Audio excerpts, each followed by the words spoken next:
Bueno, ¿me escucha, licenciada? Sí, trae el micrófono bloqueado, nada Sí, más por sí, no, avisarle sí, que sí te estamos escucho. por arrancar la... Oye, Joel, la- ¿tú presentas algo? Tú no presentas nada, No, yo sino que nada más entramos estoy directo. en la coordinación de aquí de lo técnico, nada más. Ok, entonces yo hablo que son los simposios virtuales y todo ese tema, ¿va? Yo le paso preguntas, si así las hubiera. Muchísimas gracias. Gracias. Así es. Entonces tú me dices cuando ya empiezo. De Muy bien. Ya voy a abrir acceso en el momento que gusten iniciar. Gracias. acuerdo, gracias.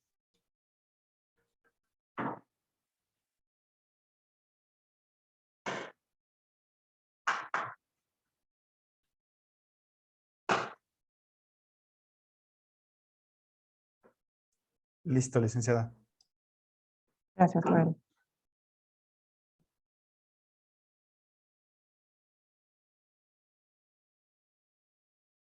Bueno, muy buenas tardes a todos. Mi nombre es Marielena Sainz López. En esta ocasión participo como moderadora de este serial de simposios virtuales en promoción y prevención en salud mental y adicciones. Y el día de hoy, jueves 21 de octubre, corresponde el tema Políticas Públicas en Salud Mental, para lo cual doy la bienvenida a la doctora Claudia Alejandra Piedra Rojas, médico cirujano egresada de la Universidad Juárez del Estado de Durango, quien es médico residente de psiquiatría de cuarto año del Instituto Jalisciense de Salud Mental. El tema es el panorama epidemiológico general en salud mental y adicciones, como les comenté, por lo cual doy la voz a la doctora Piedra. Bienvenida, doctora. Buenas tardes. Hola, buenas tardes. Bueno, voy a compartir mi pantalla.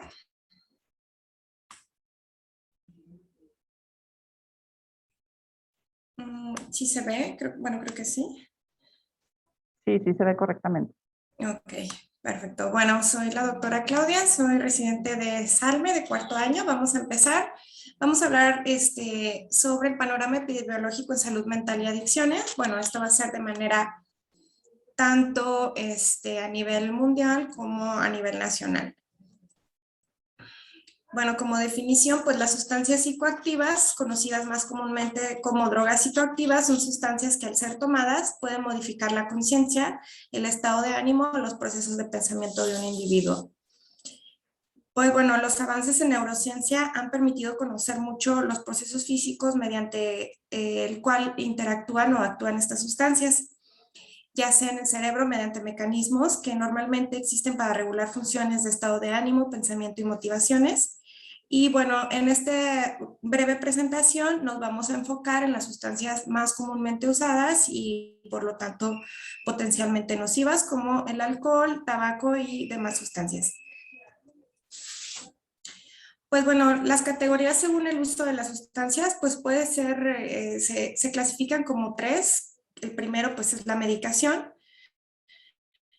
pues que se han usado sobre todo para disminuir dolor, mejorar sueño o algunos trastornos del estado de ánimo. Actualmente la mayor parte de las sustancias psicoactivas están restringidas al uso con la prescripción médica. En segundo lugar es el uso ilícito. Casi siempre son con el propósito de disfrutar o beneficiarse de las propiedades psicoactivas de la sustancia.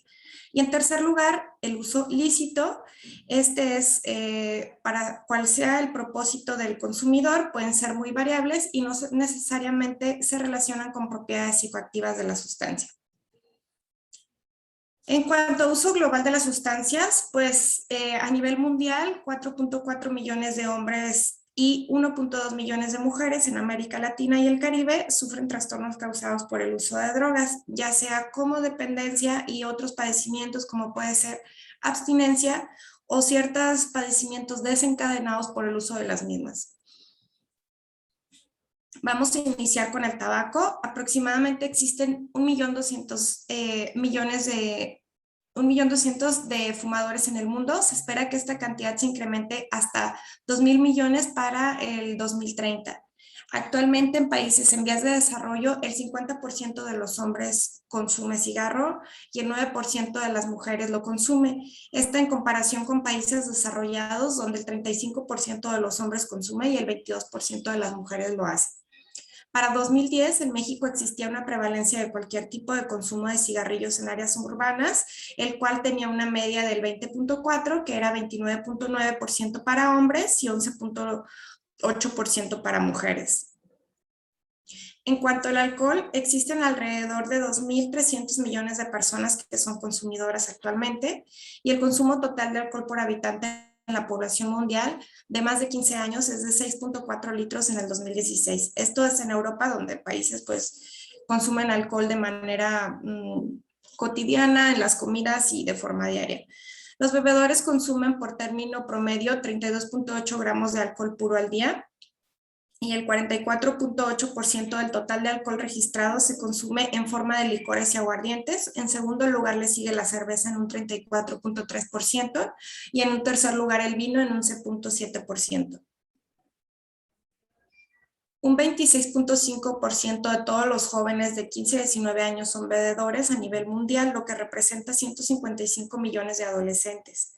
La prevalencia de los episodios de consumo excesivo de alcohol es inferior en los adolescentes, que son de 15 a 19 años, que en la población total, y esto va a ir en aumento, alcanzando un punto máximo a la edad de 20 a 24 años. Para 2016, el consumo nocivo de alcohol causó 3 millones de muertes, 5.3% de todas las muertes y 132.6 millones de años de vida ajustados en función de discapacidad. De todas estas muertes atribuidas al consumo de alcohol, el 28.7% se debió a traumatismos, el 21% a enfermedades digestivas, 19% a enfermedades cardiovasculares, 12% a enfermedades infecciosas y otro 12% a cáncer relacionado al consumo de alcohol. En cuanto a cannabis, es la droga ilícita de mayor consumo en México, en donde el 19.7% de los hombres reportó haberla consumido alguna vez en la vida, al igual que las mujeres con un 16.5%. De aquí el 9.2% de los hombres y el 6.1% de las mujeres refirieron haberla consumido en el último año. La intoxicación aguda por cannabis se asocia con mayor riesgo de ansiedad, deterioro cognitivo, disforia, accidentes y traumatismo, náusea, pánico y paranoia. De estos síntomas, pues no solo persisten en la intoxicación aguda, sino que ya después pueden persistir aún sin haberla consumido. En cuanto a la cocaína, bueno, se considera que es un estimulante que se asocia a riesgo de complicaciones tóxicas, sobredosis y muerte súbita, comúnmente provocada por insuficiencia cardíaca. Es la tercera droga de mayor consumo en Ciudad de México, con un 36.7%, en tanto que a nivel nacional como local lo es con un 36.9% y 34.2% respectivamente. De 2015 a 2016 se observó que hubo un incremento de 5.5% en el consumo de cocaína, esto registrado en los centros de integración juvenil a nivel nacional. En cuanto a los estimulantes de tipo anfetamínicos, los efectos de los estimulantes de las anfetaminas, ya sea anfetamina, dexanfetamina, metanfetamina y éxtasis, son, bueno, dentro de algunos, agitación, alucinaciones, comportamiento violento o agresivo, deterioro cognitivo tanto en la atención, memoria, concentración, fluctuaciones en el estado de ánimo, de lo cual puede incluir ansiedad, depresión, euforia, pánico y manía, y así como paranoia. La prevalencia del consumo de estimulantes alguna vez en la vida en la población de 12 a 65 años a nivel nacional es de 0.9%, de lo cual 1.4% para los hombres y 0.4% para las mujeres. Aquí esta es una información epidemiológica del consumo de drogas del Centro de Integración Juvenil. Esto es a nivel nacional, en población atendida en el primer semestre del 2005 hasta el segundo semestre de 2016. Se vio en algunas sustancias hubo tanto incremento como disminución. Por ejemplo, en el tabaco hubo una disminución del tan solo 0.3% en estos 11 años. En el alcohol hubo una disminución de 0.7%. En el cannabis hubo un aumento significativo de 15.7%, de lo cual en 2005 era 71% y un 87% hasta 2016. En los inhalables hubo una disminución del 6.5%. La cocaína disminuyó significativamente su consumo en un 20.3%. El crack, este también disminuyó en 20.3%. En las metanfetaminas hubo un incremento en 11.2%. En el 2005 se consumía de los población atendida en sí 15%, lo cual aumentó hasta un 27%.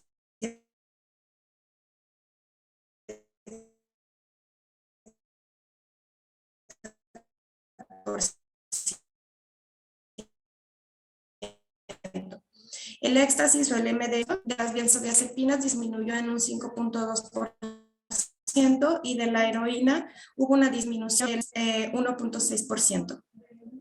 Bueno, estos son algunos de los datos donde saqué la información de la presentación. Este es obviamente de una forma muy general sobre la epidemiología. Muchísimas gracias por su atención. Al contrario, doctora Piedra, muchísimas gracias por toda la información que nos acaba de compartir.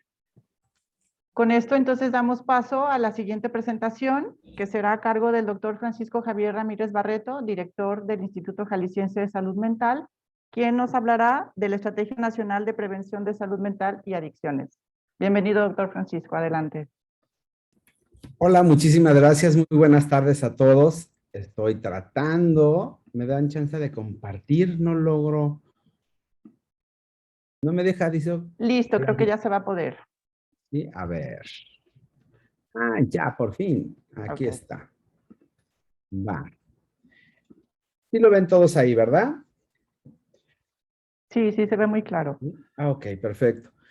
Fíjense que haciendo un poquito de historia, antes la salud mental en el país, sobre todo en la federación a través del Consejo Nacional de Salud Mental, tenía a su vez un símil que era el Consejo Nacional contra las Adicciones.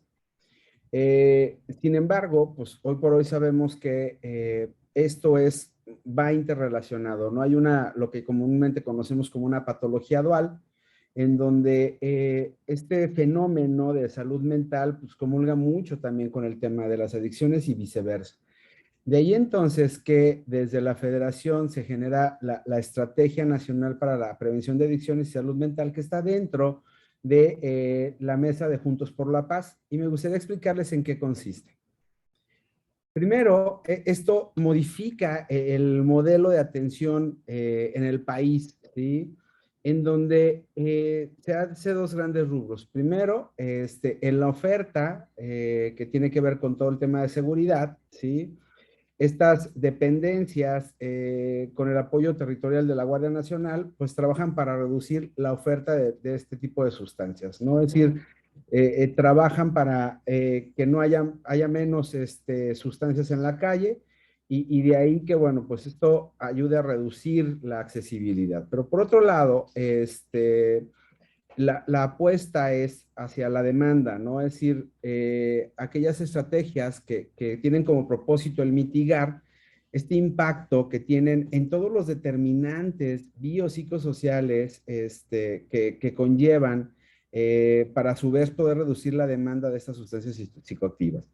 Esta es la primera vez que se empieza a observar, ¿sí? Una estrategia que no ve solo al usuario y lo castiga, ¿no? Sino que ve al usuario y entiende cómo no solamente estamos hablando de un tema biológico, sino de un tema familiar, comunitario, social, etcétera, y de ahí que la estrategia es muy ambiciosa. De tal forma que para poder ver de manera integral y poder incidir de manera integral, es que la federación conjunta, ¿sí?, a todas estas dependencias, ¿sí?, para que puedan generar acciones muy en específico para el manejo de este fenómeno. En Jalisco, nosotros ya tenemos nuestra propia mesa de trabajo de la EMPA, nuestra propia mesa nacional, con todas las secretarías que tienen su símil y que tienen representación aquí en el estado. De tal forma que ustedes pueden ver cómo desde los sistemas de salud del IMSS, el ISSSTE se suma al trabajo, ¿sí? Pero también se suman al trabajo otras dependencias, como tienen que ver con la Secretaría de Hacienda y Crédito Público, ¿no? La Secretaría de Bienestar, la misma Secretaría de Gobernación, Y esto es importante porque es sumarnos todos a poder abarcar todas estas problemas sociales que se pueden generar o que le generan al propio individuo que lo puede llevar a tener un problema de este tipo. ¿Por qué adicciones es lo primario antes que salud mental? Es un tema más bien de conceptualización. No es que salud mental no tenga la importancia necesaria, y lo verán ustedes en una diapositiva que sigue, en las que siguen, perdón, pero sí es importante que empecemos a notar que es una estrategia en donde trata de, deja por un lado de criminalizar a la persona que consume y por otro lado busca el poderlo ayudar a través de todas las herramientas que el gobierno tiene. De tal forma que para conocer las determinantes de las adicciones tenemos que ver que el paciente tiene determinantes individuales, como el consumo temprano, ¿no? Ya nos decía la doctora cómo de manera muy temprana, hoy por hoy, empieza a haber consumo, ¿no? Chicos que a los 11, 10 años empiezan con el consumo de alcohol, tabaco, y que rápidamente se activan otro tipo de consumos, ¿no?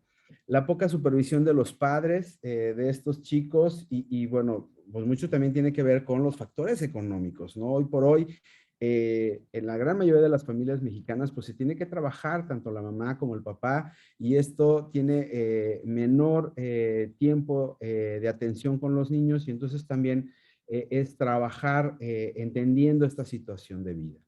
Familiares, el consumo familiar, evidentemente si yo se normaliza en mi familia el consumo de alguna sustancia, pues es también claro que los chicos van a empezar de manera muy temprana porque es algo muy normalizado, ¿no? La desigualdad, por supuesto que la desigualdad también tiene y juega un papel muy importante en este sentido. Sociales, escolares, porque muchas veces es mucho más fácil captar estas situaciones en las escuelas, por ejemplo, ¿no? O informar de los riesgos que se están teniendo que el que puedan tener acceso a servicios de salud temprano, ¿no? La mala alimentación, también recuerden que, bueno, la mala alimentación conlleva a un trastorno del desarrollo cognitivo, a un trastorno del desarrollo emocional de las personas y que, bueno, también eso es de estas determinantes en donde pueden llegar a hacer uso de las sustancias, ¿no? Y de tal forma que la visión, al final de cuentas, es prevenir, ¿sí? Y reducir los factores de riesgo. Sabemos, y esto no es algo, ¿cómo se llama?, que estemos descubriendo el hilo negro, que la prevención por mucho es más barata que la atención, ¿sí? Y no hablo solo del costo económico, hablo incluso del costo emocional y social que esto conlleva. Como objetivo general, esta estrategia tiene el impactar en las determinantes biopsicosociales que previenen y reducen el uso de sustancias psicoactivas en niños, niñas y en nuestras juventudes, para la construcción evidentemente de la paz en el marco de los derechos humanos. Sus acciones generales, sí, es generar estos grupos interinstitucionales del Gobierno de México, de los gobiernos estatales, sí, y de los gobiernos municipales, con una vinculación y participación de todos los actores comunitarios, sí, coordinando y colaborando con los gobiernos estatales y municipales esta misma estrategia, cosa que ya, la verdad es que en Jalisco ya vamos muy avanzados en ello, ¿sí? Y generar mesas de construcción de la paz, ¿sí? ¿A través de qué? Pues una convocatoria social, porque esto al final de cuentas, esto es chamba de todos, ¿no? Si nos sumamos gobierno con todos los actores sociales y la sociedad en general, creo que es la forma en la cual vamos a poder impactar de manera adecuada en este problema que tenemos. ¿Cuáles son sus ejes de intervención? ¿Sí? Por supuesto, a través de enlaces territoriales, tanto de los gobiernos estatales como de los municipales, sí, intervenir con la participación comunitaria y social. Es decir, trabajar con estos líderes sociales, con estas comunidades, para que ellos mismos sean los gestores, ¿sí? Con los demás en su población, para poder llegar con los mensajes y los programas que se tienen diseñados, ¿no? Por supuesto, salud que tiene que ver no solamente con el tema de la atención, sino también de los programas de prevención, de promoción Y no solo hablo de salud mental y de adicciones, ¿no? Sino también de todos estos programas que tiene la Secretaría de Salud en cuanto al tema de nutrición, del embarazo temprano, etcétera. Bienestar, con todos los programas que tiene bienestar del gobierno federal y de los gobiernos estatales, que tienen que ver con situaciones sociales, ¿no? La inclusión económica, por supuesto, el buscar mecanismos y políticas públicas que nos ayuden a que haya una mayor inclusión económica de todos los actores. El mejoramiento urbano, por supuesto que el mejoramiento urbano también es algo importantísimo, toda vez que, digo, creo que de repente lo hemos percibido como hay ciertas zonas de la ciudad que te hacen sentir con seguridad, con tranquilidad, que te hacen sentir incluso de una forma agradable, y hay zonas de la ciudad que te generan miedo, inseguridad, tristeza, ¿por qué no? Entonces, hay un trabajo también en el tema del mejoramiento urbano, la educación, la cultura, el deporte como ejes también de un mejor desarrollo de nuestros niños, niñas y nuestras juventudes, ¿no? Y por supuesto, seguridad y la cohesión social, ¿no? Todo este trabajo que se hace para que la seguridad, que creo que pues no es para nada desconocido de todos, de que tenemos un problema importante ahí, pero que también esta seguridad lleve una cohesión con la sociedad y que volvamos a volver a dignificar a nuestros policías y a nuestros cuerpos de seguridad. Y entonces, perdón, visto esto, se generan líneas de acción, ¿no? La territorialización, la capacitación, actividades de campo, la mejora en las prestaciones de servicios, la educación y, por supuesto, la comunicación. En cuanto al tema de la territorialización, en el 2019, ¿sí? Ya se tenían actividades y brigadas en ciertas zonas ya de los estados, ¿sí? Todavía faltaba algunos por trabajar, pero ya se empezaban a tener estos clubs y brigadas donde los jóvenes ya empezaban a generar esas estrategias de campo, ¿sí? Lo ideal es que cada uno de los estados tengamos por completo lleno de tanto de actividades deportivas, culturales, las brigadas de Injuve, ¿sí? A lo largo de todos estos siguientes años.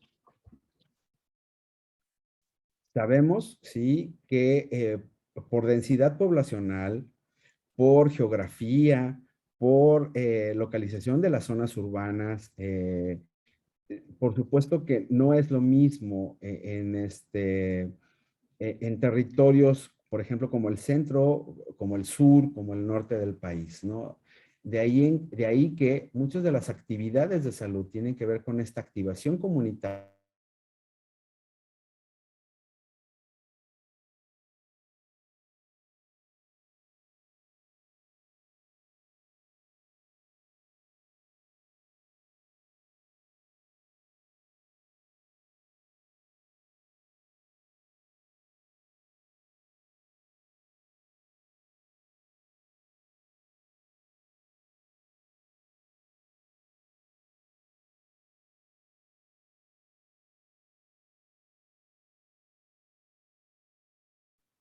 Creo que perdimos un poquito la conexión, doctor. Doctor, ¿puede activar su micrófono, por favor? Está apagado el micrófono.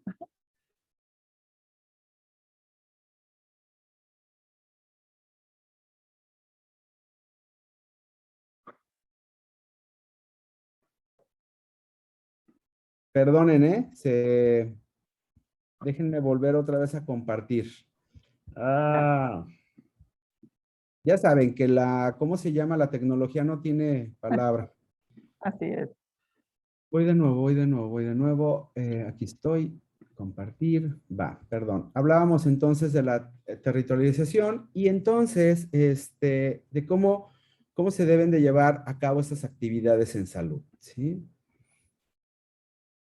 Me gustaría ponerles un video que se generó desde un inicio como para poder explicar cómo va a ser la reducción de la brecha en la atención de salud mental y las adicciones. Permítanme. En México, 4 millones de personas sufren depresión y en promedio 18 se suicidan diariamente, siendo la mayoría jóvenes. El uso nocivo de alcohol es la tercera causa de riesgo de muerte prematura. 71% de los mexicanos lo ha consumido. 60,000 muertes al año se asocian al tabaco. 1 de cada 10 mexicanos ha consumido alguna droga y el consumo en adolescentes va en aumento. La violencia es la principal causa de trastornos por estrés postraumático. Sin embargo, en países como el nuestro, 75% de la población no recibe la atención en salud mental que necesita. El estigma y las violaciones de los derechos humanos agravan el problema. Esta brecha, México se ha sumado al programa MHGAP, enfocado en salud mental, propuesto por la Organización Mundial de la Salud para mejorar la atención a estos trastornos y aumentar la cobertura de las intervenciones con base en evidencia. Aumentar el bienestar, prevenir los trastornos mentales, proteger los derechos humanos y atender a las personas que los padecen es parte importante de la Estrategia Nacional de Prevención de Adicciones.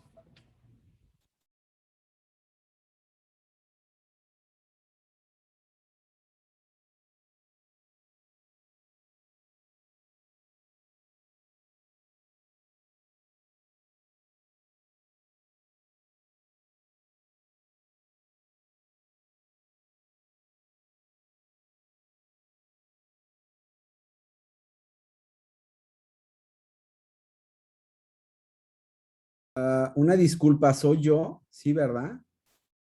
Denme Parece ser que sí. voy a cambiar de... Espero no se haya perdido. Ya estamos, ¿verdad? Ok. Entonces les comentaba que para poder mejorar esta capacidad de atención, ¿sí? Se está conceptualizando que de veras se genere un tercer nivel de atención, en donde, si ustedes ven en la parte baja, los centros de salud, ¿sí? Serán el primer nivel de contacto a través de esta capacitación de la guía MHGAP, una guía internacional que está por demás probada y que puede atender que pueden ver principalmente los principales, perdón, diagnósticos y trastornos mentales, incluso tratarlos. Luego habrá un segundo nivel de atención en donde los CAPAS, que son los centros de atención para la prevención de adicciones, se convertirán en algo que se llaman SECOSAMAS serán centros ya de atención tanto de adicciones como de salud mental, y que ellos podrán tener un segundo nivel de referencia, que serán los CISAMES, los centros especializados en atención de salud mental, y a su vez, para evitar la saturación de los hospitales psiquiátricos, se generarán derivaciones hacia los servicios de psiquiatría de los hospitales generales. Y por supuesto, a los hospitales psiquiátricos que tendrán como un tercer nivel de atención, tendrán no solamente la atención de aquellos casos que no se pueden resolver en los demás niveles, sino su visión será más hacia la investigación y otros tipos, capacitación y otro tipo de actividades. Esto a través de una línea de vida en donde se tendrán y se irán fortaleciendo los centros residenciales y los centros de día para la atención también de estos usuarios que ya están en un manejo controlado, digamos, en la parte médica, pero que por supuesto necesitan todavía una atención más continua del tema de las adicciones o incluso de cuidados de salud mental. Esto se hará a través de un diagnóstico, tratamiento, un seguimiento, ¿sí? La recuperación de estas, ¿cómo se llama? Perdón, de esta atención.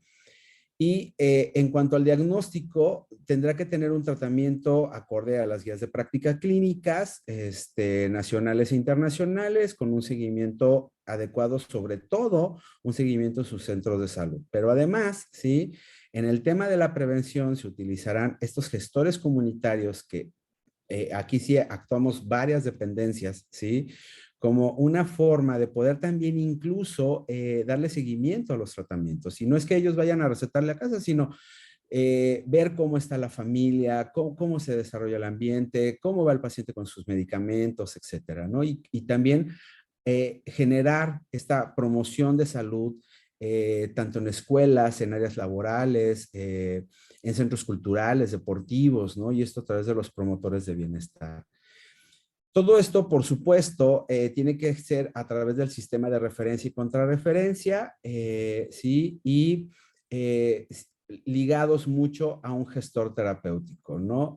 Quien tendrá también a su vez, y se generarán todos los sistemas de información, porque al final entendemos que esto debe de ser muy dinámico. Por lo tanto, entonces, en la medida en la que se vayan nutriendo los sistemas de información y podamos entender cómo en ciertas localidades, por ejemplo, hablando de Jalisco, hay localidades que a lo mejor tienen mayor problema con el consumo de alcohol, o a lo mejor algunos sectores de la población mayor problemas con el consumo del tabaco o de alguna otra sustancia, pues se podrán generar estrategias muy ad hoc hacia esos grupos poblacionales o hacia esas localidades.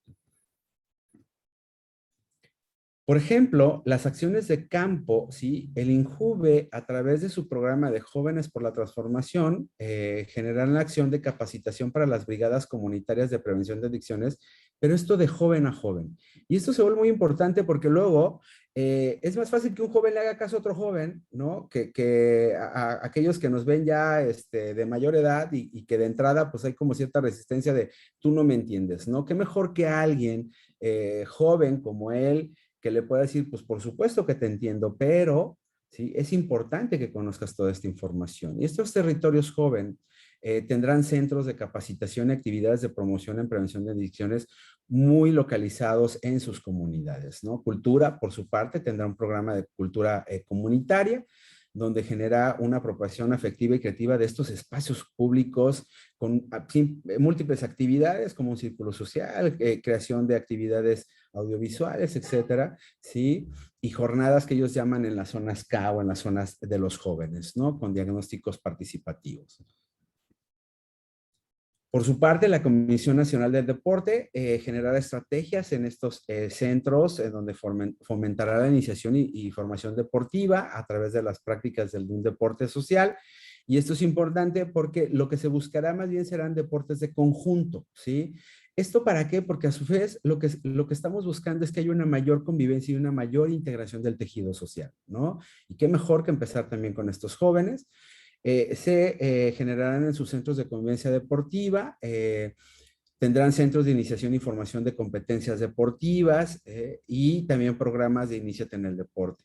Estos estarán ubicados en sus centros de deportes escolares, ya sean en las propias escuelas, secundarias, etcétera, ¿sí? Y en los centros de deportes municipales. La Secretaría de Educación Pública con un nuevo enfoque educativo, donde tendrá como acciones el contenido de curriculares y materiales educativos sobre prevención de adicciones. Tengan en cuenta que en Jalisco realmente se ha hecho un esfuerzo enorme para que nuestros maestros estén capacitados en temas de salud mental, en temas de adicciones, ¿sí? Y esto habla de que la currícula de los maestros ya tenga también esta misma formación, ¿no? Para, pues, a su vez, por ejemplo, también poder preparar a los padres de familia y a los tutores de las escuelas en estas guías pertinentes que se generarán junto con la Secretaría de Salud, ¿no? De tal forma que la educación, tanto a niñas, niños, adolescentes y a nuestras juventudes, será a través de este programa de atención directa, que además se conjuntará con Cultura y con CONADE. Comunicación social hará estas difusiones en radio, televisión, en redes sociales, medios impresos de mensajes relacionados con el objetivo de las estrategias, y ustedes ya lo han ido viendo poco a poco cómo en estas redes sociales estamos atacando cada vez más temas de prevención de adicciones, temas de prevención de salud mental, ¿sí? Temas de prevención de violencia, actividades con las juventudes, etcétera, ¿no? Se difundirá información relacionada con prevención y consecuencias del consumo. Esto ya lo han estado viendo. Recordarán mucho estos spots de radio, ¿no? En donde esto pasa cuando yo consumo, ¿no? En una acción de estructura del arranque de las campañas que generarán 3 fases. Primero, escuchemos a la población, escuchemos a los grupos poblacionales a los que nos estamos acercando, dialoguemos con ellos, ¿sí? Y generemos un cuidado social o sí, un cuidado entre nosotros mismos. Clubes por la paz, ¿sí? Se generarán estos clubes por la paz como espacios seguros de atención y prevención y protección a través del encuentro, la convivencia, la participación de actividades culturales, deportivas, educativas, comunitarias, ¿no? Donde se genera también mucho de la información y orientación sobre prevención y tratamiento de adicciones. Ahí habrá opciones también culturales, deportivas, educativas, ¿saben? Es como este modelo que hoy por hoy existe en los DIF para las personas de la tercera edad, ¿no? Donde una persona de la tercera edad va a uno de estos clubs y ya saben, recibe pláticas, recibe orientación, recibe incluso a lo mejor valoraciones médicas eh, y puede generar actividades para pues, su sano desarrollo. Más o menos este es el fenómeno que se generará en Clubes por la Paz. Por su parte, la Secretaría de Seguridad y Protección Ciudadana tendrá esta visión, insisto, de no criminalizar a los consumidores a través de una capacitación de proximidad para una detección y atención y la canalización de tratamientos para las policías municipales. Es decir, ellos podrán entender que si encuentran a un usuario de sustancias, podrán saber a dónde canalizarlo o con quién canalizarlo para que empiece a recibir una temprana atención. Claro, esto sin que haya la comisión de un delito, por supuesto, ¿no? Y esto es parte de lo que se hace en estas jornadas nacionales que tenemos, ¿sí? En donde, insisto, los estados trabajamos también junto con ellos de manera simultánea, ¿no? En actividades comunitarias y que, bueno, ellos muestran aquí algunas fotos de todo el trabajo que se ha realizado. ¿Sí? De tal forma que esta estrategia de Juntos por la Paz, ¿sí? Lo que pretende es que sea una estrategia donde todos actuemos, todos los actores, tanto nacionales como estatales, como municipales, estemos de una manera ligados, ¿sí? En un mismo fin. La verdad es que yo les he de comentar que en la estrategia, en nuestra mesa estatal, la participación de las dependencias es, híjole, fabulosa. La verdad es que se nota el cómo todos estamos alineados a entender la importancia de poder actuar para la prevención a través de la promoción de la salud en estos fenómenos que tanto nos están adoleciendo, ¿no? El fenómeno de salud mental y por supuesto, el tema de suicidios y otros temas que nos atañen, y por supuesto el tema de las adicciones, ¿sí? Con esto doy por terminada mi sesión y quedo abierto a preguntas y respuestas. Muchísimas gracias, doctor, por su presentación. La verdad, muy interesante cómo se tiene que ir tejiendo esta red. Y le comparto la primera pregunta, donde nos preguntan si sería atención, bueno, es pregunta de Sofía Ángulo, y ¿sería atención privada o pública o solo pública? Ahorita solo se está sumando la parte pública, todo este tejido y esta red, pero por supuesto que esperemos que en algún momento esto también pueda ser desde la parte privada. Muchas gracias. Estamos verificando también si hay alguna pregunta en Facebook. Un momentito, por favor. Por el momento en Facebook no tenemos participación. Les invitamos, les damos unos minutitos más si quieren externar sus preguntas. Gracias.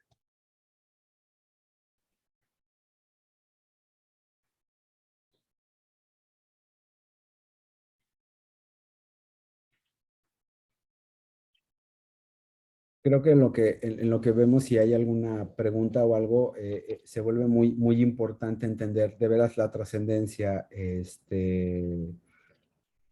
Bueno, entiendo que hay una pregunta que es ¿cómo se llama el programa y cuál sería el trabajo de la Secretaría de Educación? El trabajo del programa es tal cual, la Estrategia Nacional para la Prevención de Adicciones y Salud Mental, en su capítulo Jalisco o en su mesa Jalisco. Por supuesto que participa la Secretaría de Educación con programas, primero de capacitación en este tema de donde nuestros maestros, la verdad es que se han capacitado mucho en temas de salud mental, de prevención de adicciones. Lo segundo es que a través de sus gabinetes también generan capacitaciones mucho más elaboradas, como capacitaciones en diplomados de crisis, de intervención en crisis, por ejemplo, ¿no? pero también, por supuesto, tiene mucho que ver con el cómo ellos nos ayudan al tamizaje y a la detección oportuna de los chicos que tienen problemas, ¿sí? Y la canalización temprana, ya sea a salud mental, ya sea al Consejo Estatal contra las Adicciones. Es decir, creo que juegan un papel trascendental para una adecuada captación de manera temprana de estos fenómenos. Otra pregunta es, ¿la vinculación de la Secretaría de Educación Jalisco sería tipo asistencial o preventiva? De hecho, es ambas. O sea, de hecho está vinculado en la mesa de estatal, está vinculada de ambas maneras. Pues tenemos un trabajo, salud mental y SECAG, hemos trabajado de manera muy coordinada con Secretaría de Educación en múltiples programas que tenemos, pero por eso les digo que sí sería tanto asistencial como preventivo. ¿Por qué les digo asistencial? Porque tienen gabinetes en donde pueden generar la asistencia primaria, ¿no? A lo mejor la contención de la crisis, a lo mejor los primeros auxilios psicológicos, ¿no? Incluso la asistencia con los padres de familia, de que ellos también se vuelvan a lo mejor los primeros respondientes, ¿no? Y por supuesto, en el tema preventivo, a través de todos estos programas que se hacen adentro de las escuelas o que nos permiten hacer adentro de la escuela, como las ferias de salud, etcétera, ¿no? Gracias. La siguiente pregunta es, ¿cualquier profesional de la salud podría aportar estrategias de promoción y prevención al programa? Inicialmente, ahorita lo que estamos nosotros terminando y que bueno, ya acabamos de integrar es como todos los programas que se hacían en cada una de las secretarías que les mencionaba, ¿sí? En cuanto a poder entender qué hacía cada uno por su cuenta y empezar a dejar de duplicar acciones, ¿no? Porque luego, ya saben, llega a lo mejor salud y habla de psicoeducación, pero también llega Injuve y habla de psicoeducación, también llega. Entonces, ahorita es lo que terminamos ya de entender dónde está la duplicidad de las acciones para poder generar una mejor estrategia, ¿sí? Por supuesto que cualquier profesional de salud podía generar aportaciones en los coloquios que se empiezan a generar, ¿sí? Digo, por tema de pandemia realmente se paró mucho la continuidad de la estrategia, pero claro que está proyectado que en algún momento actores sociales invitados nos ayuden a poder tener a lo mejor una mejor visión o de alguna estrategia que haya funcionado en algún otro lado y que esto nos pueda fortalecer la propia estrategia estatal. Muchas gracias. No sé si alguien tenga alguna otra pregunta. En Facebook seguimos sin tener ninguna pregunta específica. En Facebook seguimos sin preguntas, licenciada. Gracias, Joel. Pues bien, digo, muchísimas gracias a todos por su atención. De verdad, invitarlos a participar en esta mesa a través de sus coordinadores de la mesa de la EMPA. Es importante que ustedes también nos puedan apoyar, como hasta ahorita, no dudo, lo están haciendo, porque como les decía muy al principio, ¿no? Entendemos que esto es de todos. ¿Sí? Y creo que por eso es tan importante la suma de cada uno de nosotros. Muchísimas gracias. Muchísimas gracias, doctor. Pues con eso terminaríamos la sesión del día de hoy. De todos modos, toda la información va a quedar grabada en el Facebook. Y agradecer también la participación de la doctora Claudia Piedra y del doctor Francisco Javier Ramírez Barreto. Que tengan todos muy buenas tardes. Hasta luego. Gracias. Gracias.